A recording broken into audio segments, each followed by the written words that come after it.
Entonces vivimos una mezcla de generaciones, unos que vamos envejeciendo más y otros que van floreciendo en esta vida.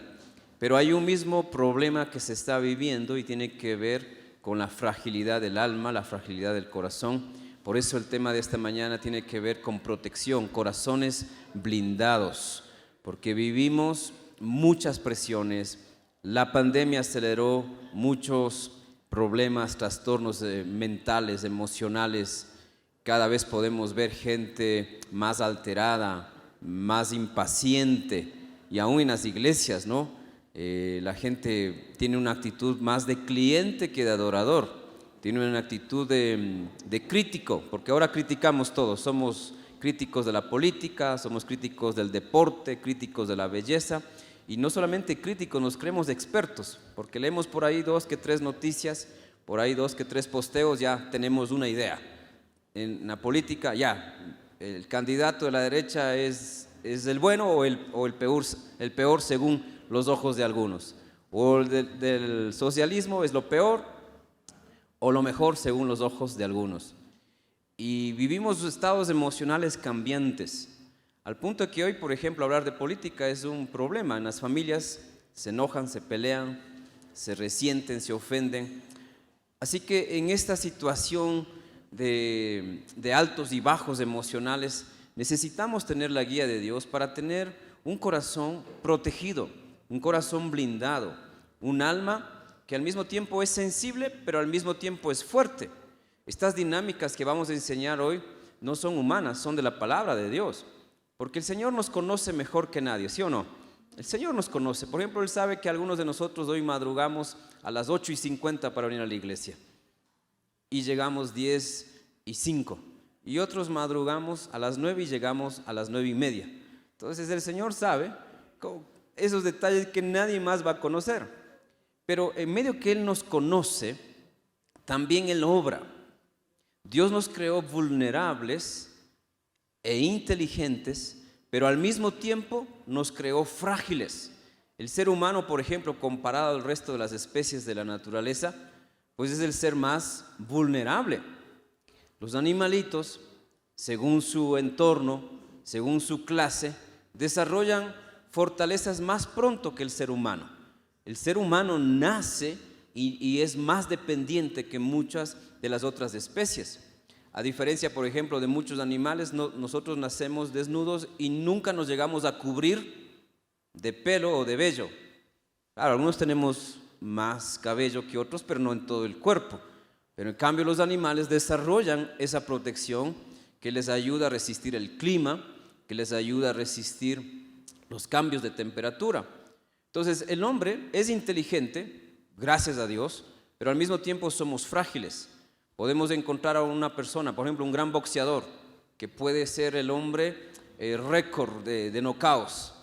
Ese mismo hombre fuerte, ese mismo hombre que golpea, que noquea a los adversarios, en casa puede ser un pollito.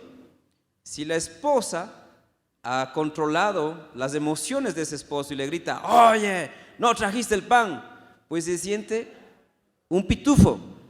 Ese mismo hombre que no teme enfrentarse a otros en un ring, al escuchar la voz amorosa de su esposa, tiembla, se asusta y hasta quiere salir corriendo.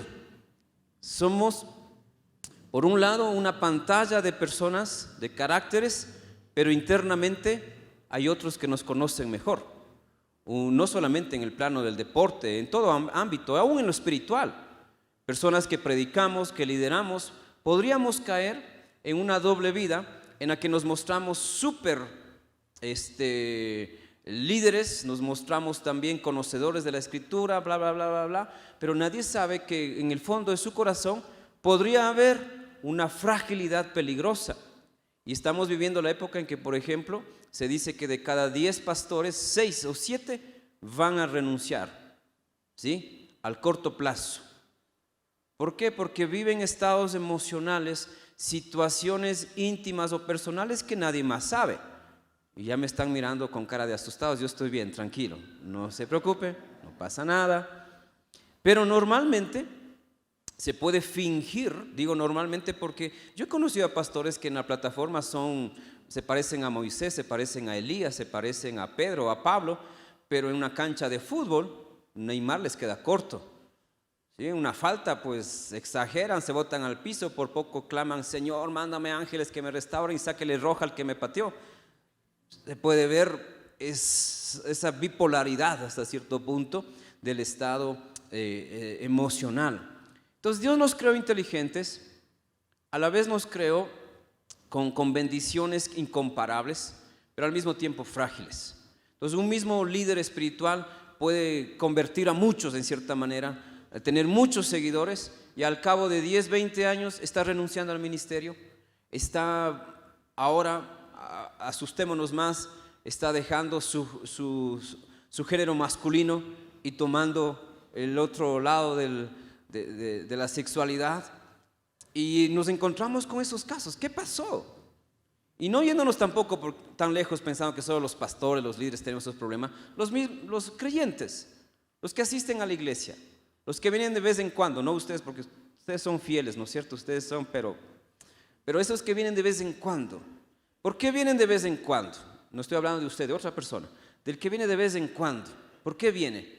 Porque vive altos y bajos en su propia vida que no logra gestionar, no logra entender, y entonces un fin de semana se cree el ungido de Dios y viene a la iglesia y quiere servir al Señor, pero la siguiente semana le pasa algo, se quema el arroz, algo, no hay el pan que le gusta, se acabó la leche, lo que sea, y es un domingo de terror. No hay, no preparaste, no compraste, acusa a todo el mundo, se siente indigno y no viene. Entonces los meros creyentes también viven esa oleada de emociones. Ahora, todo eso puede estar pasando, pero no es normal. ¿Sí? Escúcheme, no es normal. No es lo que Dios diseñó para nosotros. Vivir estos altos y bajos puede ser muy humano, que es diferente. Es muy humano, pero no es muy normal. ¿Sí? Ya voy a explicar mejor eso. Hay una gran diferencia entre lo que es muy humano y lo que es correcto. Por ejemplo, ¿es muy humano sentir hambre? El que no sienta hambre está enfermo. Normalmente uno come ¿cuántas veces al día? 3 y algunos han hecho normal 5 o 7, ¿no es cierto? Ya. Entonces, es muy humano sentir hambre, pero no es normal la forma en que saciamos el hambre. Hay quienes sienten hambre normalmente, como seres humanos, pero comen 5 o 7 veces al día. Entonces, aunque es muy humano sentir, no es muy humano la forma en que estamos respondiendo a la necesidad del cuerpo. Es muy humano desear casarse. Bueno, algunos dicen no, tal vez por experiencias, pero ¿es muy humano o no? ¿O estamos locos los casados? Yo soy de los que creo que los solteros son medios felices y los casados somos muy felices. ¿Hay alguien que diga gloria a Dios? Aquí hay felices, esos. Los que no dormimos con mucho frío, los que sentimos una mano acá que nos acaricia. Les voy a hacer dar ganas de casarse a algunos. Entonces es muy humano, natural, que la persona quiera casarse. Pero el problema es cómo quiere casarse, qué hace para casarse. Y hay quienes obran un proceso normal y quienes se saltan todos los preámbulos y van directo al grano y tienen un hijo y ya quieren casarse. Entonces, el que fue por el proceso normal se ahorra muchos problemas. Yo he enseñado esto acá, que hacer lo bueno es más económico que hacer lo malo. Y si usted no recuerda, le voy a hacer recuerdo de este principio. Hacer lo malo siempre es lo más caro del mundo. Hacer lo malo siempre trae dolor. Hacer lo malo siempre provoca un desorden. Hacer lo bueno es más económico, pero que requiere su paciencia, su tiempo, su momento, pero todo sale bien. Entonces, aún en los creyentes no hay la distinción de los procesos normales a las necesidades naturales, humanas, y vivimos problemas. ¿Pero qué? Solo Dios nos conoce. Descansemos ahora en esta parte porque estamos viendo el caos de la humanidad, pero al mismo tiempo descansemos en que en todo este este bagaje de emociones. Sin embargo, Dios nos conoce bien y Él sí sabe cómo actuar con nosotros. Él sí sabe qué hacer con nuestros sentimientos, con nuestras emociones que a veces están por aquí, por allá, una bipolaridad espiritual, una bipolaridad aún humana, existencial. A veces dudamos de dónde venimos, vemos a un mono que se parece a alguien y decimos, parece que sí vengo del mono porque se parece a mi tío. Y estamos dudando. Entonces, ese vaivén de cambios pueden ser muy humanos, pero el problema es que desconocemos la forma bíblica que Dios ha preparado, ha provisto para que usted y yo ya no nos seamos como las olas que son llevadas por el viento. Como dice Santiago, ¿no? El hombre de doble ánimo es inconstante en todos sus caminos. Y es más o menos como las olas que son arrastradas por el viento. Gente que se compromete y luego no cumple. Gente que promete que va a cambiar y luego está peor que Satanás. Está pero allá, refundido en los pecados. Eso no es normal. Vamos a ver en esta mañana, porque existen muchos aspectos de la fragilidad humana que nos llevaría años, y obviamente así debe ser, para entender y aprender cómo Dios trabaja con esta fragilidad humana. Y hay 3 emociones de las llamadas emociones negativas que son más peligrosas, o al menos las más evidentes, y que al menos en esta mañana quiero yo tomar este tiempo para que usted blinde su corazón, lo proteja, lo cuide, para que no sea herramienta de Satanás. Es área muy humana, pero que en manos de Satanás puede ser la arma más peligrosa del mundo. Leamos primeramente 2 de Corintios 12:9. Y este es el corazón de un hombre que reconoce su impotencia como ser humano, pero al mismo tiempo reconoce el poder de Dios, la gracia de Dios que puede uno disfrutar siendo frágil. 2 de Corintios 12:9. Es el apóstol Pablo. Últimamente lo hemos mencionado por temas de salud, por temas también de madurez.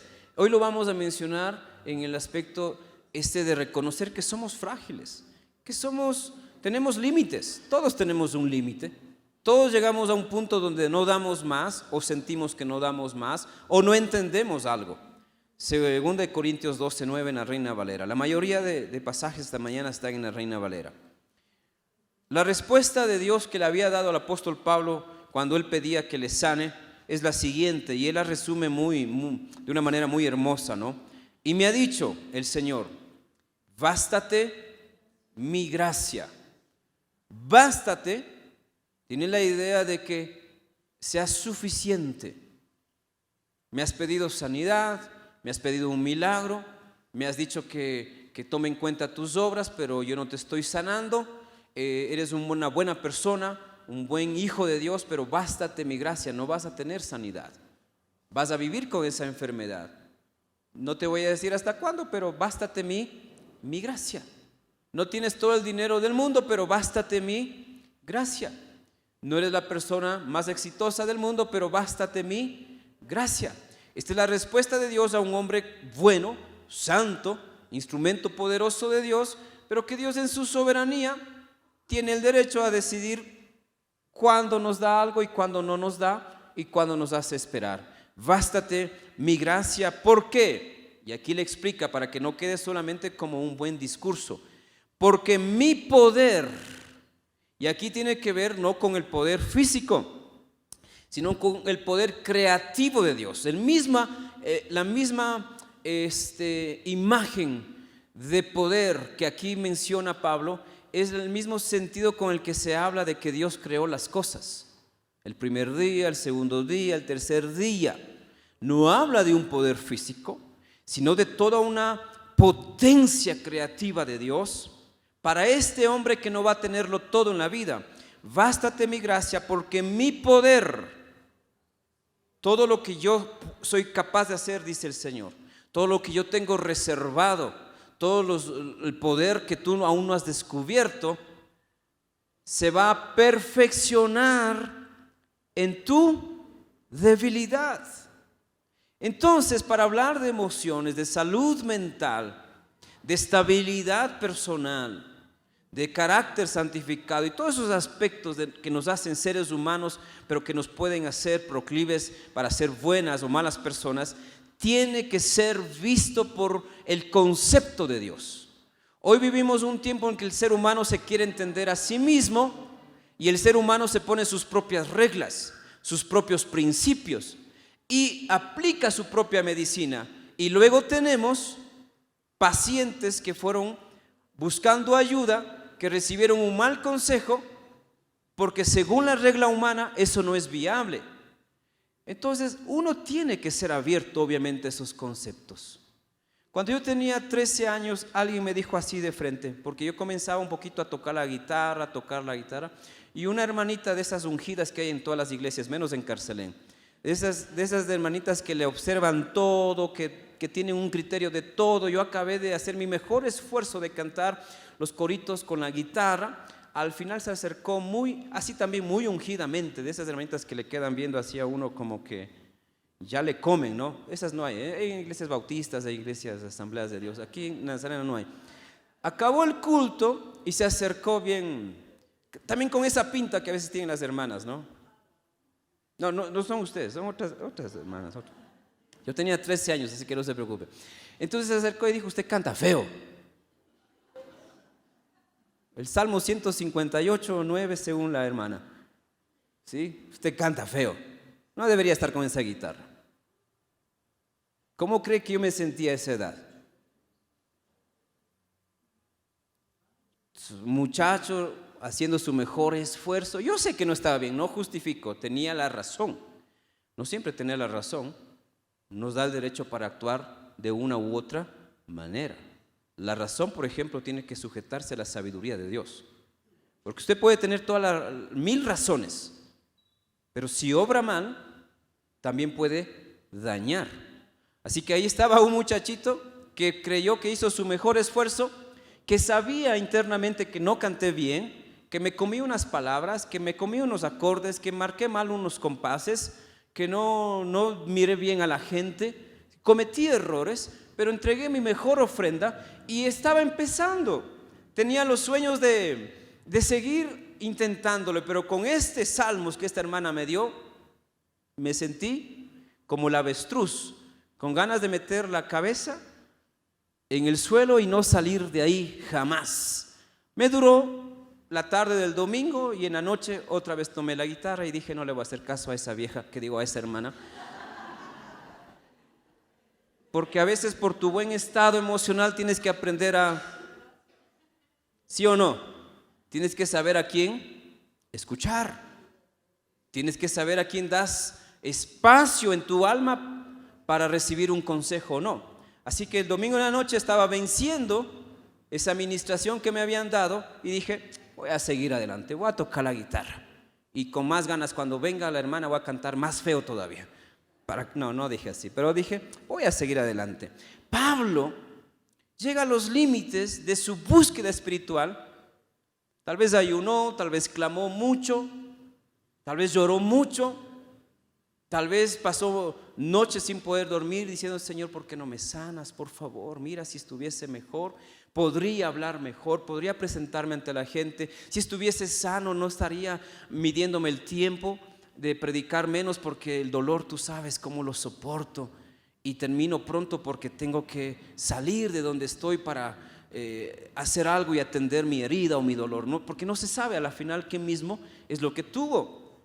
Pero un buen cristiano puede estar pidiendo lo correcto, no para mal, sino para la gloria de Dios. Pero Dios puede decirte: bástate mi gracia. Pero le dijo: porque mi poder, no tu carácter, tu genética, no tu educación, mi poder se perfecciona en tu debilidad. Y Pablo dice: por tanto, de buena gana voy a seguir adelante y me voy a gloriar.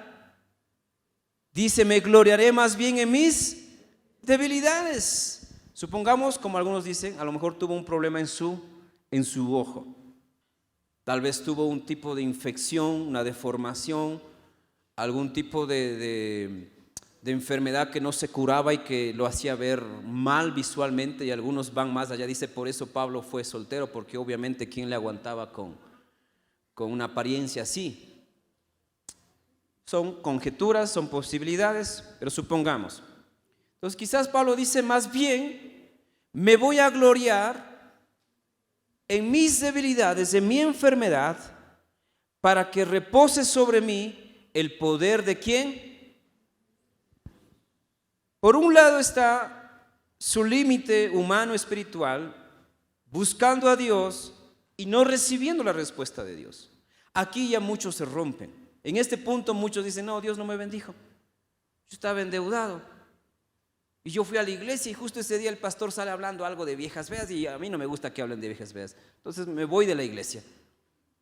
O justo ese domingo es un sermón de otro tema, no es el que yo quiero, el que yo necesito.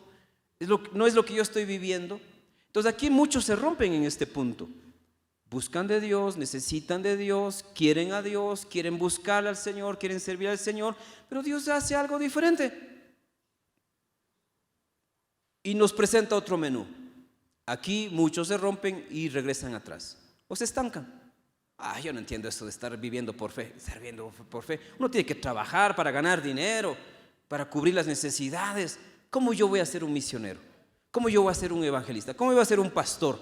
¿Cómo yo voy a ser un músico? No, eso que hagan los que tienen tiempo, porque no entienden la riqueza de lo que Pablo acaba de señalar. Me voy a gloriar en mis debilidades, hablando si es un ojo enfermo, en mis debilidades, para que repose sobre mí el poder de Cristo. Entonces Pablo no se queda en esa parte humana de la realidad, sino que se mete al mundo de la gracia de Dios, donde lo que no podemos hacer o por naturaleza no somos capacitados, no tenemos habilidades. Sin embargo, si se trata de hacer la obra de Dios, me gloriaré en mis debilidades para que Dios mande su poder sobre mi vida y la obra al final se cumpla. A los 19 años me dieron la oportunidad de predicar, prediqué mal, feísimo, horrible. Tengo el sermón grabado, registrado en uno de mis apuntes de estos años. Después, a los 29 años, seguía predicando mal, menos mal diría. A los 39 ya algo de bueno, pero muchas cosas malas. Y a los 45, como que mitad, ya. Como que todavía no estamos en el punto, en el clímax. Pero regresando a mis 19 años, ¿por qué prediqué mal? Porque era una persona muy, y voy a decirlo muchas veces, muy introvertida. Muy sumergida en mi propio mundo, muy adentro. Para que Dios me dé ahora la gracia de predicarles, no consiste en que coincidió que soy pastor, no. En que han pasado 26 años, en que Dios en algún momento llegó a mi corazón y me dijo que soy pastor, y le creí y comencé a salir de mi capullo de no sé cuántas capas, de miles de capas. Así que mi primera predicación fue la peor, porque voy a decir todas las cosas que pasó esa vez. Primero, me sudaban las manos, muchísimo, ¿sí? Literalmente tenía como agua. Segundo, me temblaban las piernas. Por si acaso no uso esto para ocultar nervios ni nada, sino que es lo que gracias a Dios alguien donó de buen corazón y es lo que usamos, ¿no? Entonces literalmente yo movía muchísimo la pierna, las manos, y leía mal. Y me ha dicho, bástate mi gracia, porque me daba ganas de llorar solo leyendo. Entonces imagínense soportar a un predicador así, 30, 40, una hora, con una expresión corporal incorrecta. Si alguien de ustedes, o tal vez alguien de ustedes ha estudiado de comunicación y llevara el estándar actual de expresividad, de vocalización, de entonación, de ritmo, todo eso, y fuese al 2019, me hubiese acabado. O sea, me hubiese dicho, de todo. No hubiese habido nada bueno, porque hubiese visto un mal predicador. Yo hablaba más bajito. Por la transmisión no voy a hablar muy bajo porque tiene que escucharse obviamente, pero mi voz era más grave. Yo hablaba en tercera, en baja voz, y no hablaba en mi voz natural, sino que decía: y me ha dicho, bástate mi gracia, porque mi poder. Más o menos así de horrible. Y peor, pienso yo. Gracias a Dios que no había cámaras en ese entonces. Entonces, si uno fuese con un filtro a evaluar a un predicador de 19 años que cometió todos los errores habidos y por haber de esa época y de todas las épocas, creo yo, porque es más, cuando terminé, me olvidé, yo tenía preparado todo en el papel, me olvidé de orar al final, por ejemplo, y los hermanos me hablaron mucho por eso, porque una buena predicación tiene que terminar con un tiempo de oración, y yo por los nervios y se me puso la mente en blanco, no dije ni la décima parte de lo que iba a decir y terminé: gracias hermanos, que Dios les bendiga, y me fui. Entonces, yo entiendo bien lo que es la gracia. Obviamente, la he vivido, la sigo viviendo, porque Dios decidió ocupar a un joven tímido, temeroso, con baja estima, con muchísimos complejos, con muchísimas incapacidades, con nada visualmente por fuera que digamos tiene futuro humanamente. Pero en la gracia de Dios, nuestras incapacidades, nuestras debilidades no detienen el mover de Dios. ¿Lo creemos o no? Yo puedo decir esto muy fuerte ahora porque sé de dónde vengo, sé de dónde salí, sé de qué cuevas el Señor me fue sacando, en mi caso, milímetro a milímetro. No paso a paso, sino milímetro a milímetro. Y aún sigo saliendo de capas. Aún sigo tratando de ir milímetro a milímetro. En estos 2 años de pandemia, o que de transmisiones mejor dicho, esa es mi lucha ahora. Porque igual por muchos años yo dije no a la radio cristiana y dije no a las intervenciones públicas con grabaciones o en grandes eventos, por ejemplo, porque tuve que vivir la pandemia para entender que Dios, pudiendo elegir a otros, me elige a mí para poder tener herramientas de transmisión. Yo conozco otros buenos predicadores en las iglesias del Nazareno y en otros lugares, pero me han llamado o hemos conversado y dice: pastor, ¿y esas grandes cámaras que ustedes tienen? Porque ellos ven la imagen y piensan que tenemos tipo Teleamazonas, tipo Ecoavisa, y no les digan, pero no cuenten ahí, nuestras cámaras ¿qué tamaño son? ¿Sí o no? Solo que hacemos magia, de una forma que no voy a decir cómo, para que no nos copien. Pero otros que tienen mejor comunicadores aún en las iglesias y aún con mejor economía, han comprado cosas que no les surte igual. Nosotros, para lo que hacemos, deberíamos haber gastado unos $30,000, $40,000, ahora lo puedo decir. Pero Dios con 10,000 está haciendo algo que parece de $30,000 o $40,000. Entonces, en la pandemia, Dios sigue sacándome milímetro a milímetro, pasito a pasito chiquito, avanzando. Y no es por uno, obviamente. Obvio, uno no es aquí el protagonista. Es Dios el protagonista. Entonces, Pablo dice que Dios le ha dicho: bástate mi gracia, porque mi poder se perfecciona en tus debilidades, plural. Aquí hay gente débil.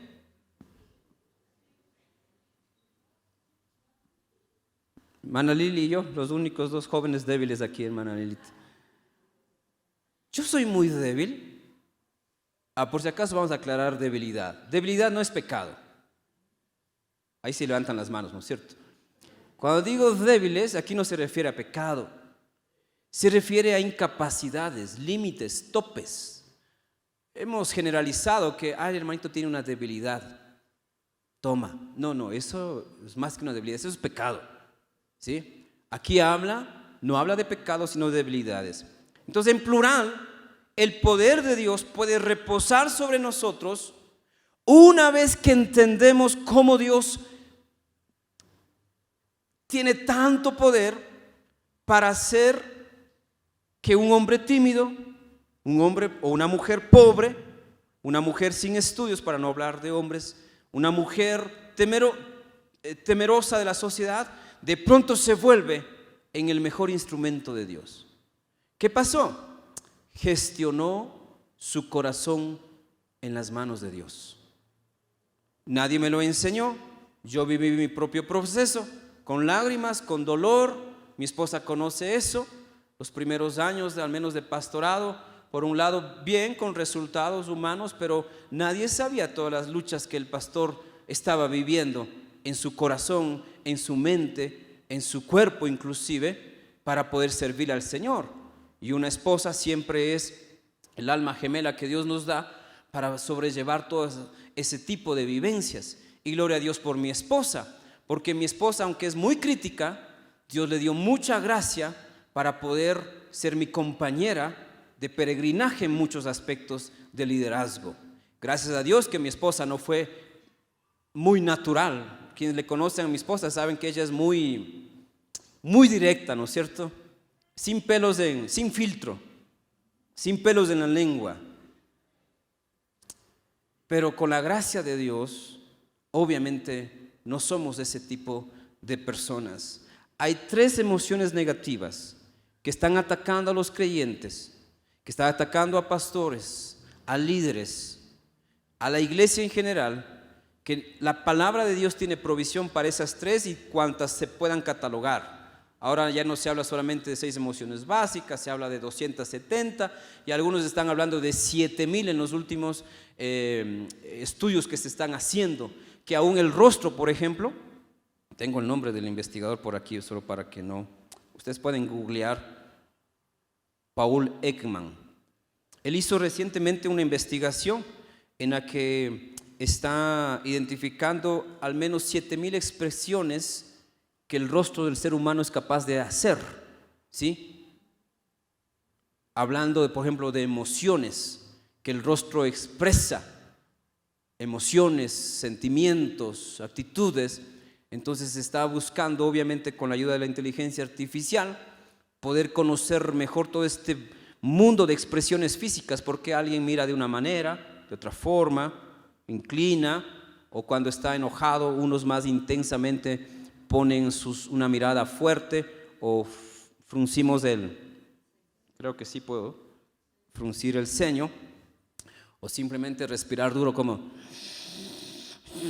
¿no es cierto? Como que algo le va a pasar, como que va a salir Hulk de adentro.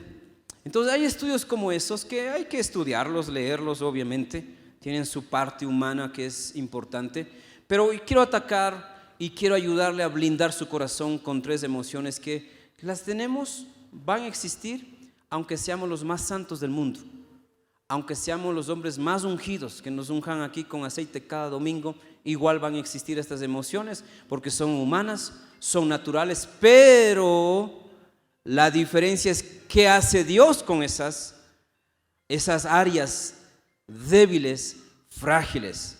Vamos ahora, entonces vamos a hablar de la primera. El miedo. El miedo es una de las emociones básicas y que está presente en cualquier tipo de persona.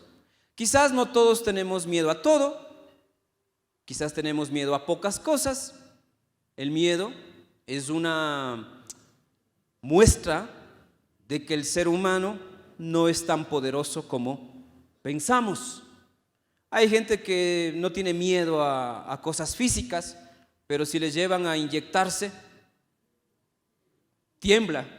Recuerdo una pandemia, había el caso de un hombre que la mamá, el hombre como de 35, 40 años y la mamá como de 55, 60 años, tuvo que vestirle con traje de superhéroe, no sé si ustedes vieron eso, y tuvo que llevarle a la fila donde vacunaban con el traje de superhéroe y que se siente ahí y de alguna forma le diría: papito, mijito, no duele mucho, amorcito, usted es un superhéroe, un Avenger. Entonces tuvieron que convencerle de esa manera. Entonces, El miedo es una respuesta natural. Depende también el grado a algunos factores, por ejemplo, factores de crianza. Gente que fue criada en un entorno de violencia, de maltrato, no, va a hacer que esta persona que fue siempre maltratada, donde todo era grito, oye, pásame tal cosa, eres inútil, y insultos y todo, va a ser una persona que va a sentir el miedo a flor de piel. Apenas alguien levante la voz, y aún los pastores estamos llamados a tener cuidado de eso, ¿sabía? Porque no todas las personas cuando escuchan un volumen alto o una entonación fuerte lo entienden de la misma manera. Hay quienes se asustan. Yo recuerdo en Riobamba cuando hubo el polvorín en la Brigada Galápagos en el año 2002, todos en la ciudad quedamos traumados. No podíamos generar ruidos fuertes. Cualquier ruido fuerte nos hacía reaccionar. Entonces hay factores de crianza, pero también hay experiencias que ahondan en mayor o menor grado la respuesta a situaciones de miedo. También, de hecho, aquí en nuestro cerebro tenemos una amígdala cerebral que por naturaleza entra a reaccionar cuando hay temores. Cuando usted va por un callejón oscuro, por ejemplo, tipo Carcelén, el pasaje Antonio de Velasco, más o menos tipo 10 de la noche, no hay nada, nadie, ni las ratas están allá ahora en la calle. Entonces usted siente esa sensación de silencio, el viento, y se activa su amígdala cerebral naturalmente y dice alerta, alerta, cuidado, mira. Y peor si hay una sombra atrás de un poste. Diríamos cuando yo era niño, alguien te está aguaitando. Algunos no saben qué es aguaitar, ¿no es cierto? Son menos así es.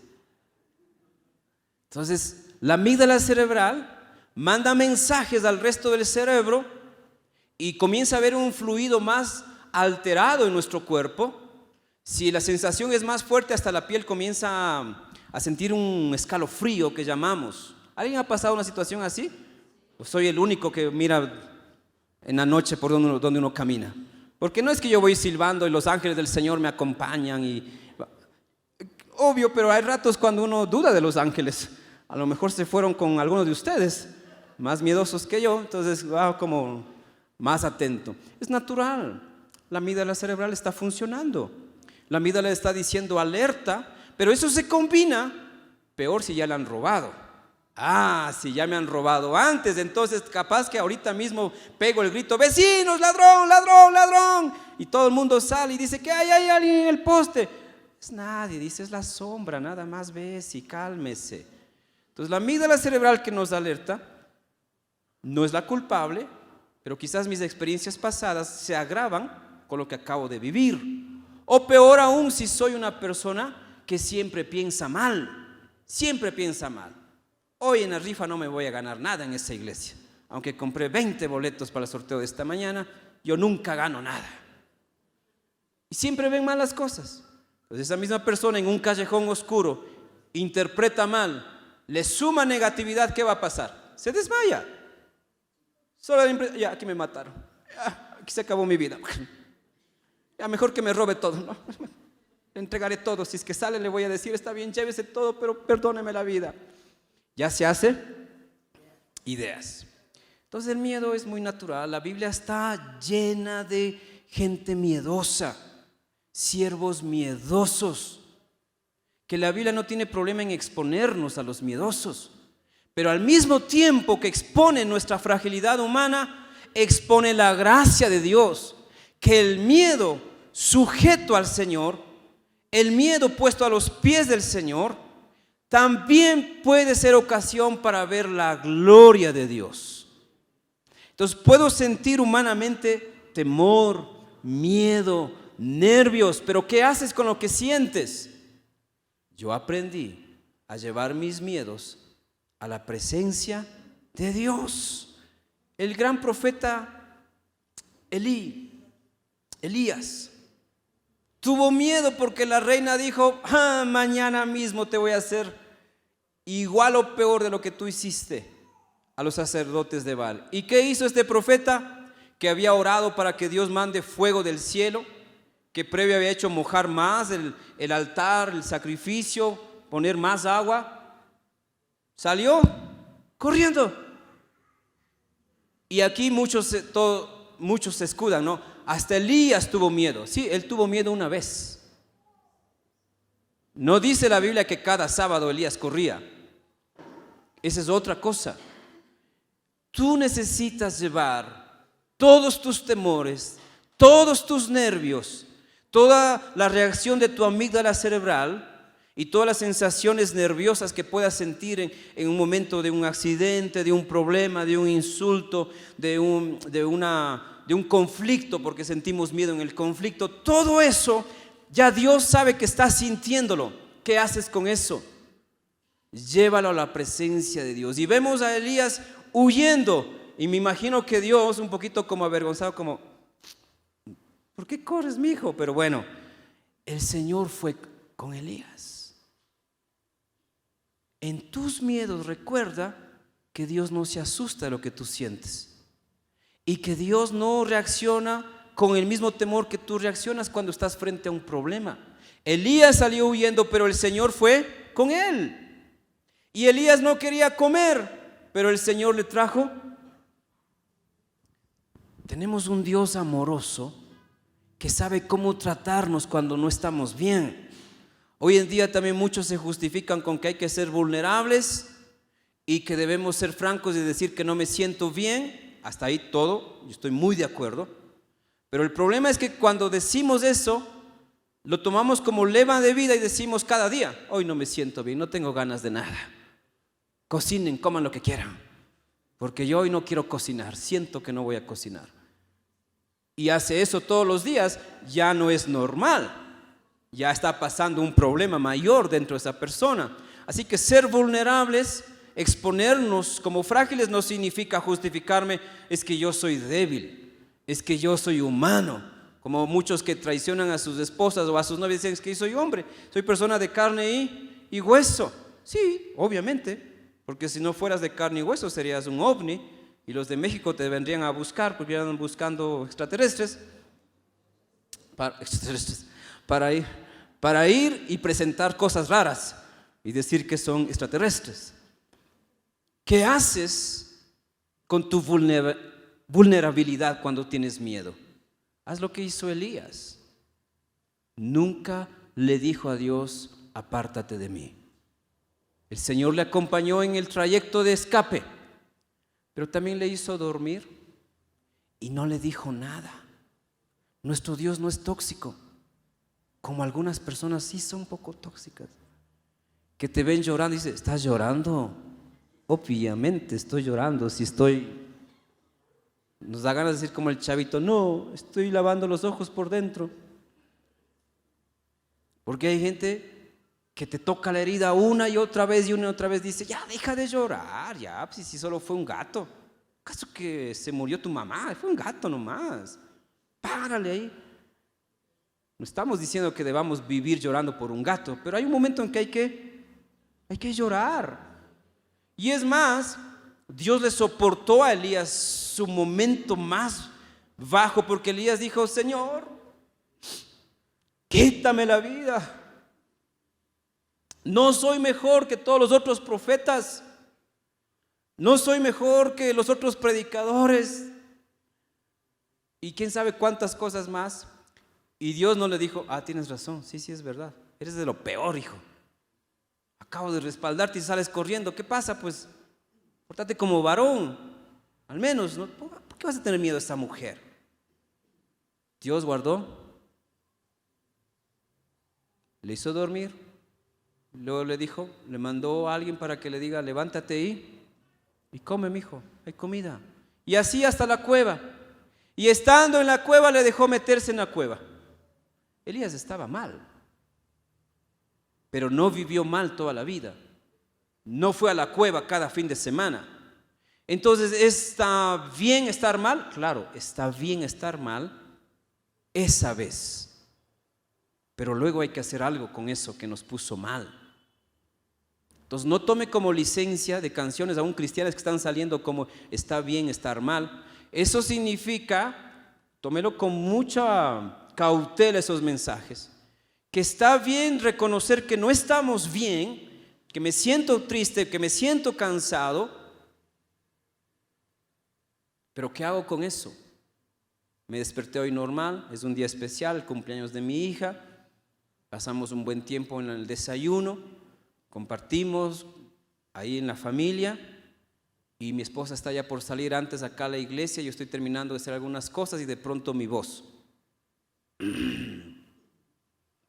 Había amanecido un poco mal, hice unas gárgaras en la mañana temprano y bueno, se aclaró un poco mi voz, pero cuando mi esposa ya está viendo para acá a la iglesia, comienzo a sentir un malestar muy fuerte. No puede ser. Ahí sí estaba hablando muy bajo. Mi hijo, ya alistaraste para salir. Señor, por un momento temblé. Dije, voy a llamar a Franklin que predique. Él es un buen predicador, entonces él puede predicar. Puedo decir, Franklin, me siento mal. Por favor, predique. O a Evelyn, porque Evelyn hizo un buen trabajo en el seminario, hizo una buena clase, una buena exposición. ¿Sí o no? ¿Puedo contar con ustedes en una próxima, sí o no? Entonces, por unos instantes me preocupé y pensé, voy a delegar a alguien que predique. Total, estoy mal. Total, me siento afónico. Tengo toda la energía corporal, pero mi voz no está bien.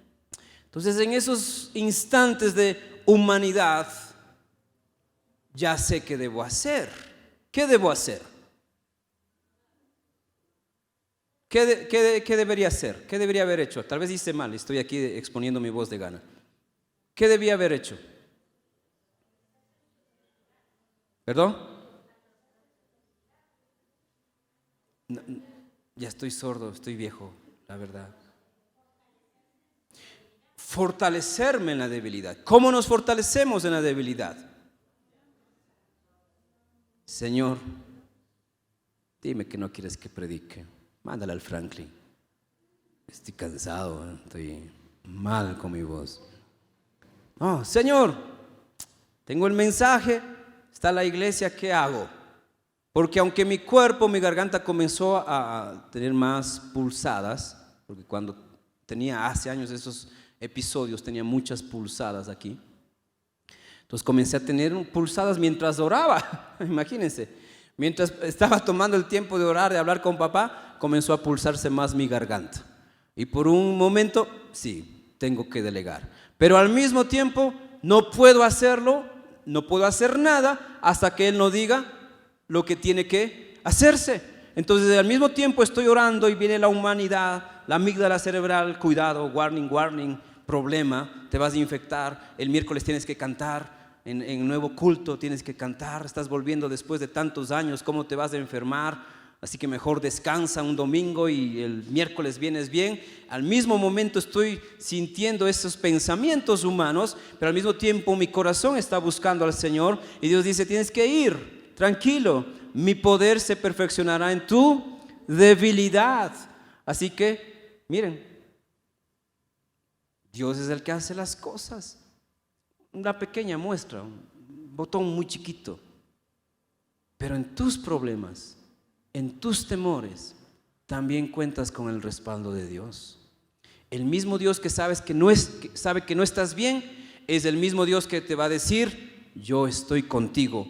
Y lo dice más de 365 veces en la Biblia. No temas, no tengas miedo. Mire por ejemplo Isaías 41:10. Y algunos lo sabemos de memoria, pero no lo vivimos. Isaías 41:10. No temas, porque yo estoy contigo. No temas. Pero ¿cuál es la razón? ¿Cuál es la razón para no temer? Si estoy endeudado, estoy enfermo, tengo problemas, nada me sale bien, todos están en mi contra, todos me critican, todos me murmuran. Sí, no temas, pero hay una razón. Yo estoy contigo. No desmayes porque vas a sentir el cansancio. Él no está diciendo fuera de desmayo, es decir, falta de fuerzas, sino vas a sentir cansancio de la vida. El paso de los años va a evidenciarse en tu energía. Ya no vas a ser el mismo jovencito. Ayer que estábamos allá en el Pululagua con los varones, dormimos 4 horas, pero de las 4 horas yo me desperté unas 5 o 6 veces en la noche. Así que no dormí de normal, ¿no? Y uno siente el cuerpo. A las 6 de la mañana había la oración y mi cuerpo dijo, hoy no oramos. La amígdala cerebral dijo, peligro, te puede dar un trancazo si sales al frío. La amígdala cerebral mandó mensajes a mi conocimiento y mi conocimiento dijo también, anoche aspiraste mucho humo en la fogata, así que levantarte temprano te va a hacer sentirte peor. No hay manzanilla, no hay limón, no hay bicarbonato, no hay nada para curarte a ti. Aquí no hay miel de abeja, todo el conocimiento puesto en negativo. No te desmayes, porque yo soy ¿quién? Tu Dios. Vamos a sentir falta de fuerzas, pero Dios nunca se ha cansado, ni se cansará. Él es el Dios omnipotente, todo lo puede. Siempre te ayudaré, siempre te sustentaré con la diestra de mi justicia. Entonces, cuando no estamos bien y estamos con temor, tenemos a ese Dios amoroso que nos espera y que sabe que no estamos bien, pero no se va a limitar a mi estado emocional, a mi estado mental. Él va a obrar lo que tenga que obrar. Y ahí verá la gloria de Dios como Pablo. El Señor se gloriará en mis debilidades. Es muy humano sentir miedo, pero es más divino confiar en Dios en el tiempo de mis miedos. ¿A qué tienes miedo? Hay muchas cosas. Se habla de cientos de fobias hoy en día, cientos de temores. Y quizás superemos muchas de nuestras fobias, pero a lo mejor nos quedemos con 1 o 2 que ya son demasiado fuertes. Eso no nos va a hacer... Oh, gracias, no pedí agua, pero... Gracias. Okay.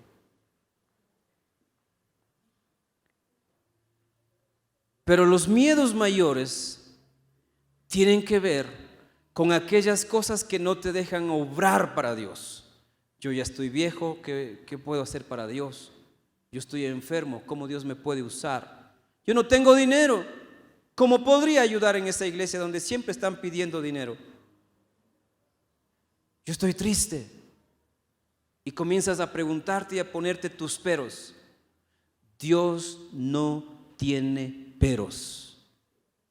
Cuando no estás bien y tienes miedo y estás llorando, sufriendo, a lo mejor entras en pánico, recuérdate esto, Isaías 41:10. No temas porque yo soy tu Dios. Y yo aprendí esto a las malas. Ahora lo digo con chiste y a veces muy ligeramente. Pero muchas veces estuve con ataques de pánico y tuve que decirle a mi cuerpo más de una vez este pasaje de Isaías: no temas, no desmayes. Son las 2 únicas cosas que Dios valida de la humanidad, de nuestra fragilidad humana: el temor, el cansancio. Y todo lo demás dice: yo estoy contigo, yo soy tu Dios, que te esfuerzo, siempre te ayudaré, siempre te sustentaré con la diestra de mi justicia. 2:7. Dios sabe que somos humanos y sabe que no podemos todo, pero el poder de Dios se perfecciona en nuestras debilidades. Isaías 41:13.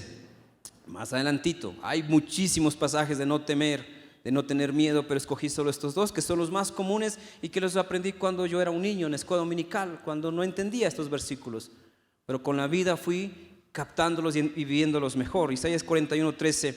Porque yo, Jehová, soy tu Dios, quien te sostiene de tu mano derecha y te dice: no temas, yo te ayudo, anda a predicar, abre tu boca.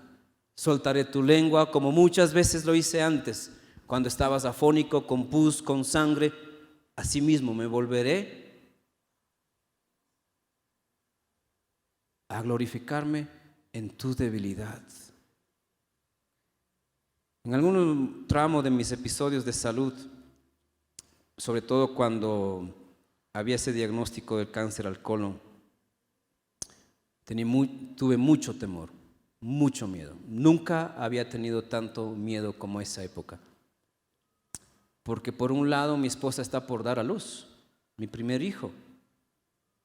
Por otro lado, esta iglesia estábamos trabajando fuertemente para salir de la crisis, ¿recuerdan? Los más antiguos acá. Y el peso estaba sobre mí, humanamente, administrativamente. Así que la cosa no estaba del todo superada. Y por otro lado, tengo mi frustración personal de que si es el colon, yo he escuchado que el colon es terrible, es casi que fatal. Entonces esas temporadas no fue suave para mi vida, y no decirle a nadie más que a mi esposa y a uno u otro amigo pastor me consumió más, porque me daba ganas de decir a todo el mundo, me daba ganas de pedir oración, cadenas de oración, me daba ganas de aquí hacer alguna reunión especial, ayunos especiales para que todos ayunen por mí y tengan compasión de mí.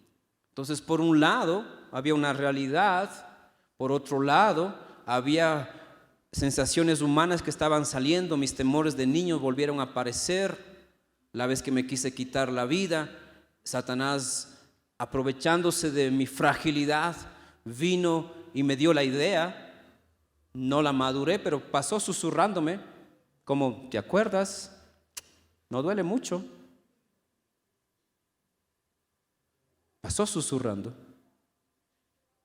¿Qué hacemos en esos valles oscuros, difíciles? Y ya me hacía la película, ok, mi esposa va a enviudar joven, sé que no se va a casar con nadie, nos veremos en el cielo, pero mi hijo va a crecer sin un padre quizás. Algún día el médico me dirá, tiene 6 meses. Algún día el médico, ya me hacía estas películas, ya estaba hasta escogiendo las canciones para mi funeral. Ya hasta el predicador estaba teniendo en mente, ¿quién vendrá a predicar? Voy a ver si... Como soy medio romántico y justo vimos unas películas estos días, yo le decía algo, dice, mira, tal cual.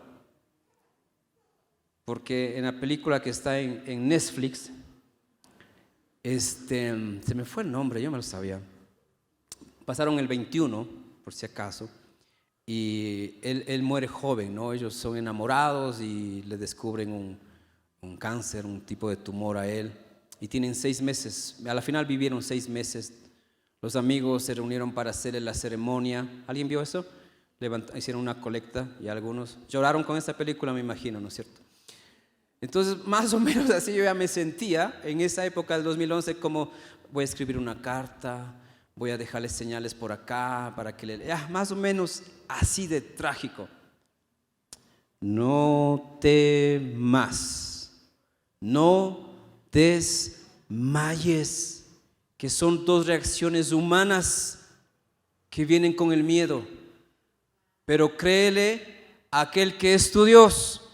Siempre te voy a ayudar, siempre te voy a sustentar, siempre voy a tomarte de tu mano. Cuando ya no puedas más, te tomaré de tu mano derecha, como un padre cuando le enseña a su hijo a caminar y le da la mano, ¿no es cierto? Y le va sosteniendo al mismo tiempo que el niño hace el esfuerzo, que comienza a ejercitarse sus piernas. Papá está ahí sosteniendo y el niño sabe que aunque no puede, tiene que intentarlo porque papá me está sosteniendo. Así de amoroso es el Señor. No podemos en este cuerpo, no podemos todo en esta capacidad humana, pero Dios no tiene límites. Así que aún las enfermedades pueden ser sanadas por el poder de Dios, pero no temas. Y entonces ese valle de 3-4 meses más difíciles del 2011 se convirtió y seguirá siendo la mejor señal de cómo Dios sostuvo mi vida y cómo en el nombre del Señor dije, voy a dar los pasos que tenga que dar. Examen tras examen, chequeo tras chequeo. Incertidumbre tras incertidumbre, porque un médico decía una cosa, otro médico decía acá, algunos dijeron mejor, váyase a tal clínica, es más caro, pero sale mejor los resultados. Mami, cuesta tanto, mira esto, lo hacemos, no lo hacemos, toda esa incertidumbre que uno vive, pero yo decidí poner mi mano y nunca soltarme.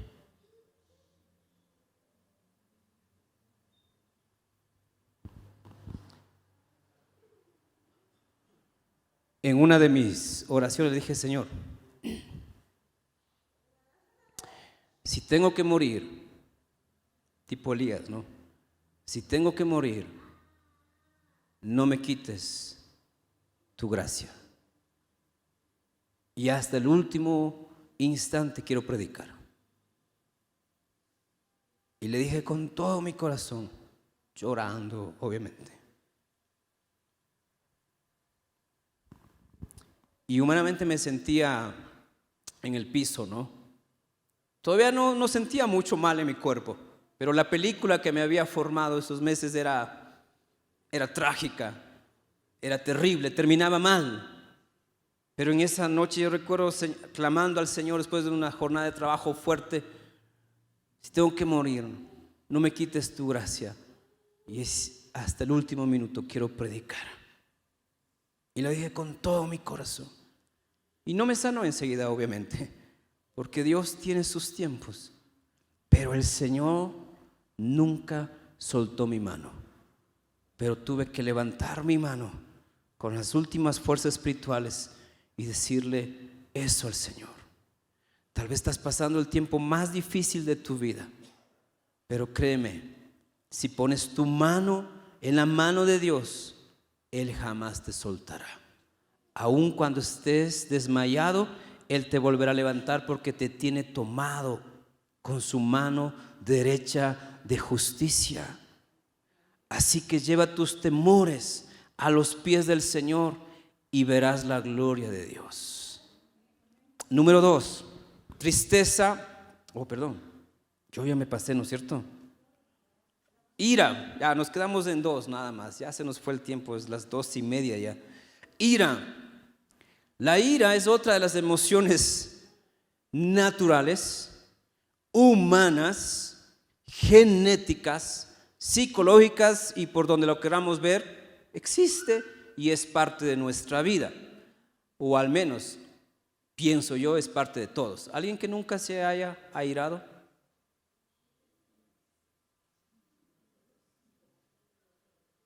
Sí, todos nos hemos enojado, nos hemos molestado. Yo digo que los ecuatorianos en Sudamérica somos los coléricos de Sudamérica, ¿sí? Los colombianos son los chistosos, los que hablan, los que buscan hacer broma de todo, ¿sí o no? Los argentinos son los más humildes de Sudamérica. Por poco y creen que después de los ángeles están ellos y luego la humanidad, ¿no es cierto? Los ecuatorianos somos los coléricos, callados hasta aguas mansas hasta que... Sí, ¿no es cierto? La ira está matando a miles de personas actualmente. La gente se enoja y se aira y destruye física y emocionalmente. Insultamos, ofendemos. La Biblia también nos muestra muchos personajes en sus lapsus de ira. Caín, por ejemplo. ¿Qué hizo Caín? Lo que uno diría, ¿cómo puede estar eso en la Biblia? ¡Qué susto! ¡Qué miedo! Que un hermano se levante contra su propio hermano. Pero está ahí propiamente porque muestra lo que es el hombre capaz de hacer. Y ahora tenemos hijos matando a padres. Hijas embarazándose y secretamente yéndose a lugares donde hacen ciertos trabajos, decir que perdí al bebé. Y va a culpar toda la vida al que le embarazó. Y como hay casos y casos, uno no puede decir siempre la culpa es de él, ni tampoco la culpa es de ella. Hay situaciones donde a veces se suman 2 almas vacías que en descontrol procrean algo, para ellos algo, ¿no? porque no lo ven como un ser vivo, fácilmente descartable. Vivimos en una sociedad donde hay ira inclusive vestida de paz, vestida de pasividad. Matrimonios que están en paz, pero a la mínima salta todo el rollo, todos los problemas. Ya se reconcilian, duermen juntos, lo que incluye dormir juntos, pero al siguiente día justo él hace o dice algo que no debía haber dicho. ¿Le ha pasado o no?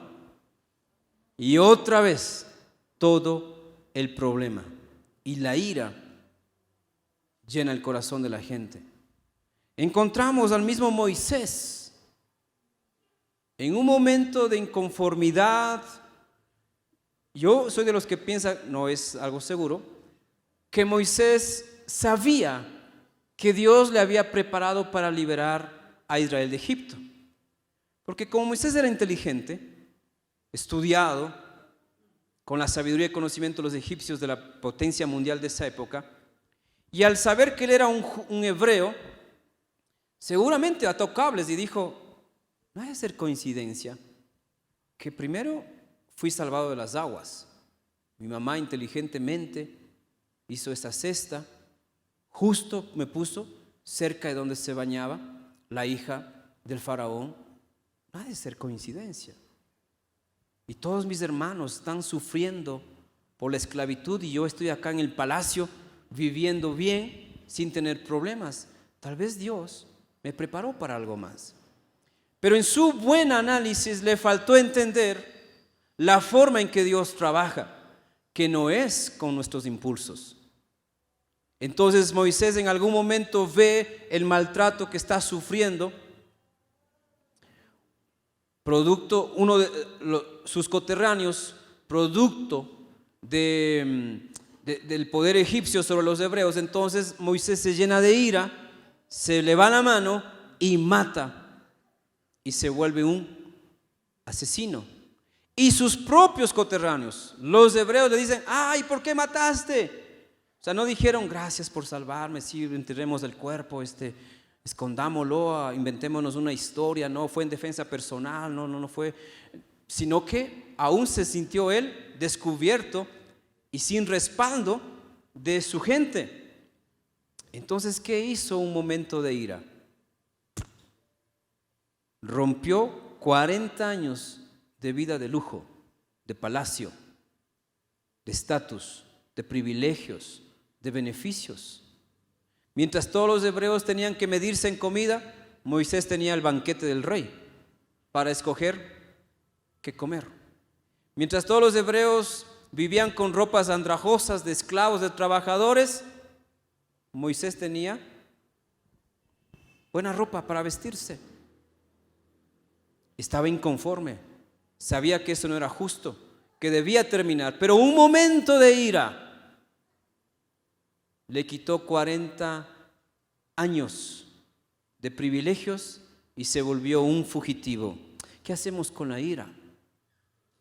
¿Qué hacemos con la ira? Somos seres humanos, sentimos iras, entonces hay que actuar hasta que nos tranquilicemos. ¿Qué hacemos con la ira? Aún los siervos de Dios sentimos ira. Moisés no fue la única vez. Cuando el pueblo decía: agua, agua, hace mucho calor, agua, el Señor le dijo a Moisés: ve a la roca y tócala. ¿Y qué hizo Moisés? Fue y Dios no se va a dar cuenta del nivel de sonido. Golpeó la roca. Estrés. Obviamente, para mí sería justificado. 2 millones de personas quejambrosas. Que obvio, ¿de dónde va a sacar agua? O sea, imaginemos que nos fuimos todos ayer de camping, ¿no? Allá a sufrir en la montaña. Y que alguien venga en la noche y diga: pastor, tal vez, por si acaso, no sé si usted trajo una cobija extra para mi hijo que no ha traído. Y que luego llegue otro. Pastor, no sé si usted tiene algo de comida, que tengo mucha hambre. Y que luego llegue otro. Pastor, tal vez trajo pastillas para dolor de cabeza, que tengo harta jaqueca, dice. Y que otro llegue, más de noche, y más de noche, y más de noche. ¿Usted cree que yo voy a estar bendecido y en victoria? No me va a encontrar bendecido y en victoria. Tal vez callado, evitando pensar algo. No tengo, mi hermana, pastilla, pero si quiere, a 10 kilómetros en Quito va a encontrar. Puede salir ahorita mismo, antes que amanezca. La ira no es solamente cuestión del pecador, del hombre malo. Hay situaciones que nos incomodan. ¿Quieren que les pruebe? Mírenme atentamente, voy a hacer algo que no lo hace nadie. Atentos, atentos, mírenme atentos. Les voy a hipnotizar esta mañana. Voy a mencionar algo que le va a usted provocar ira. Lo voy a hacer. No hay como hacer algo con el sonido, ¿no, Alejito? Como ese famoso pip, pip, cuando nos programan. Sí. ¿Listos? ¿Listos? ¿Están atentos? Pongan una actitud de ángel primero para que reciba lo que voy a decir. Actitud de ángel, así. ¿Listas? ¿Listos? ¿Listos? Ya. Cierre los ojos para que sea más especial. Que se lo grabe, pero ahí. ¿Listo? ¿Están listos? Escuche bien. Va a ganar el correísmo. Entonces, como este es un ejercicio, las caras.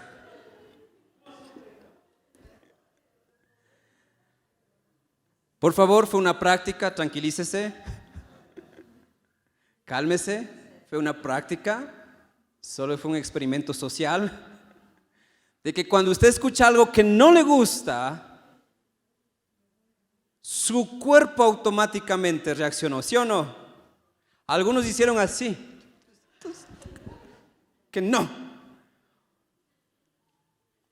Porque la ira no es solo cuestión de pecado. El temperamento del ser humano tiene un nivel de reacción ante situaciones. Por eso uno puede tener ira, lo estamos justificando, por algo razonable, por algo lógico. Pero, aquí viene el pero, como Pablo, está enfermo, pero no deja de ser ungido.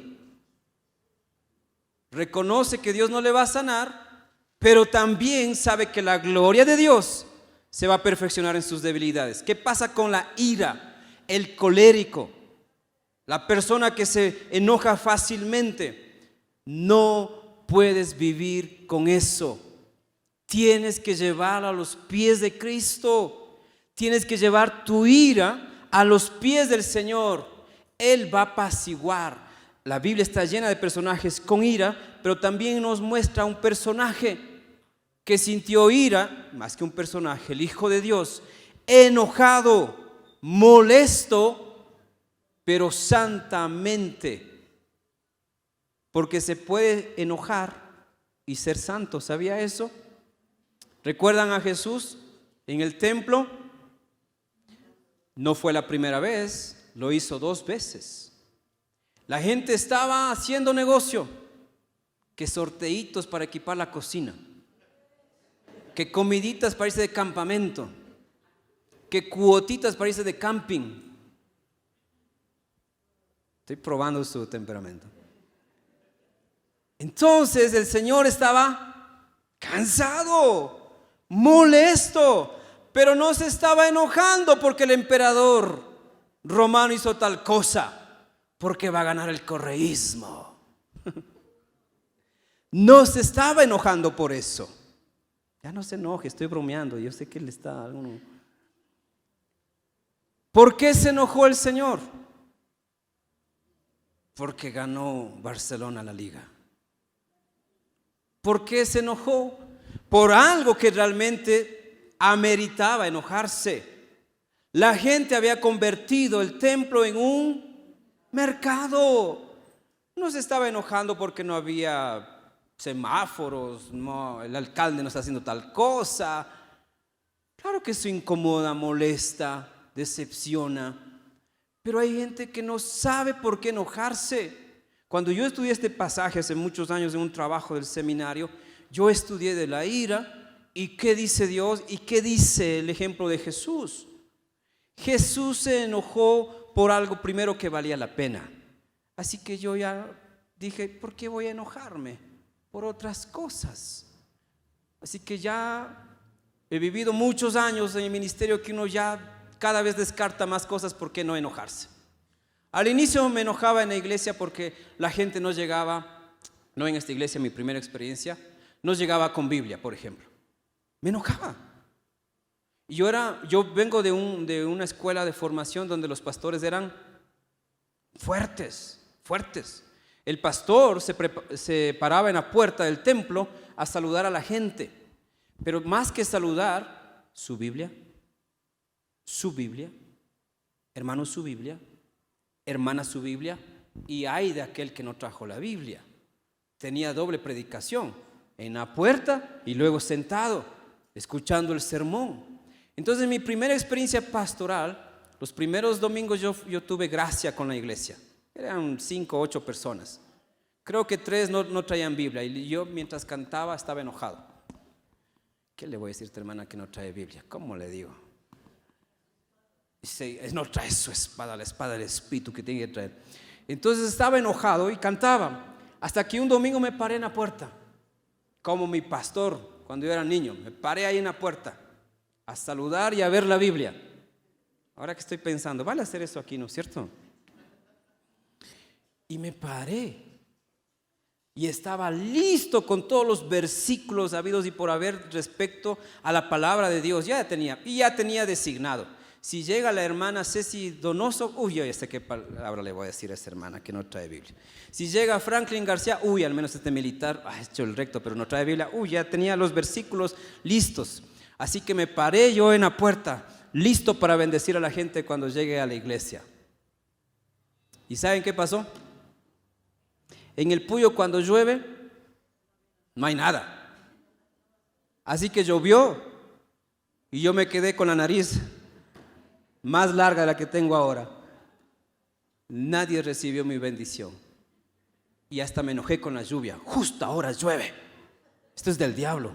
No quiere que bendiga a la gente, que les enseñe a traer Biblia. Miren, ¿no? Ira camuflada de buena intención, de un tema justificable, porque hay o no hay que traer la Biblia.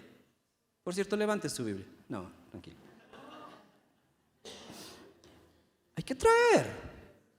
Pero Jesús no hizo problema de que no traigan el rollo, de que no sepan de memoria la escritura. Era un problema, pero Él no lo hizo un tema mayor. Así que entendí, hay que saber enojarse por cosas santas, divinas. Porque esa tarde que llovió yo me fui a la casa enojado, eso más, molesto, para la gloria de Dios. Me fui enojado porque no pude bendecir a mis hermanos. Y ya después de la cena en la sala estoy más tranquilo. Y Dios ¿cómo se reirá Dios de nuestras iras a veces, no? De nuestros enojos. Me imagino que se estaba riendo como te mandé la lluvia y te quedaste con ganas, pastorcito. ¿Sí? Y yo en cambio bravo con la lluvia, con la gente que no vino. Estaba enojado también con la gente porque dije, ¿por qué no pueden traer un paraguas? Hermanos de azúcar, estos que se derriten con un poco de agua, ¿no?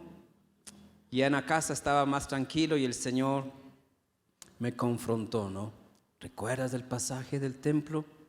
Yo estaba enojado por algo que valía la pena enojarse, por algo que valía la pena dejar un precedente por los siglos para que la gente no convierta los centros de reunión, los templos, como cualquier cosa. Que ese es el principio, ¿sí o no? No debe ser cualquier cosa, debe ser un lugar ¿de qué? Es la casa de mi Padre, dijo el Señor. Es la casa de oración y ustedes lo han convertido en cueva de... Hermanos, enójese por cosas que valen la pena. Todo lo demás es solucionable. Hay otras formas de hacer las cosas. Hay otras maneras de enseñar. No todo es correa. Y no me refiero al correísmo que va a ganar.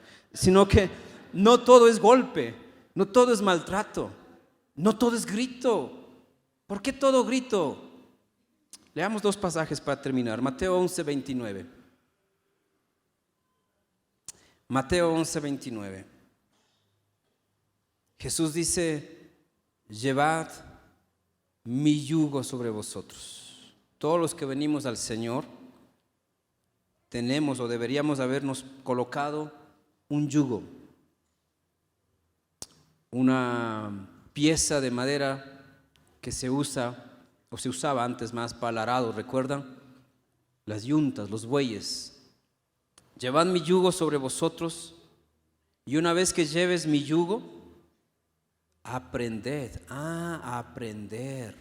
No es cuestión de instantes de cambiar, es de aprender. Aprended de mí que soy. Miren lo que dice Dios encarnado en la misma genética que yo tengo. Aprended de mí que soy manso y humilde de... No lo he alcanzado, pero cada vez es un paso hacia adelante. La ira tiene que volverse mansedumbre de Dios. Y le habla a alguien que por muchos años perdió bendiciones porque la ira le ganó. O me dejé llevar por la ira, justificada muchas veces, aún con argumentos teológicos, aún con argumentos administrativos, doctrinales, pero en el fondo era ira. El Señor dice: aprended de mí que soy manso y humilde de... ¿Y qué va a pasar una vez que aprendamos eso? Lo que nos perdemos cuando estamos con ira, alterados, peligrosos. Hallaréis descanso para vuestras, porque todo episodio de ira te altera o no. ¿Te altera o no el episodio de ira? Aunque tu hijo se haya portado mal y tuviste que reprenderle, confrontarle, hablarle, a lo mejor privarle de alguna cosa, al final vas a tu cuarto y ¿cómo estás? No estás bien, no estás en descanso. Finalmente, Santiago 1, 19 y 20. Por esto, mis amados hermanos, todo hombre sea pronto para oír y tardo para hablar, tardo para airarse, porque la ira del hombre no obra la justicia de Dios. Así que la ira la vamos a sentir muchas veces. Yo sé que ya es hora, ya estoy terminando. Pero esa ira tienes que llevarla a los pies de Cristo. Y hallarás descanso, mirarás bien las cosas y reaccionarás de maneras más bíblicas, más espirituales. Porque la ira daña, lastima. Así que este momento vamos a entregar al Señor al menos estas 2 emociones y nos ponemos de pie y bendecimos a nuestros hermanos que se siguen conectando, siguen uniéndose a nuestra iglesia por estas transmisiones. Que Dios obre y blinde sus corazones para siempre.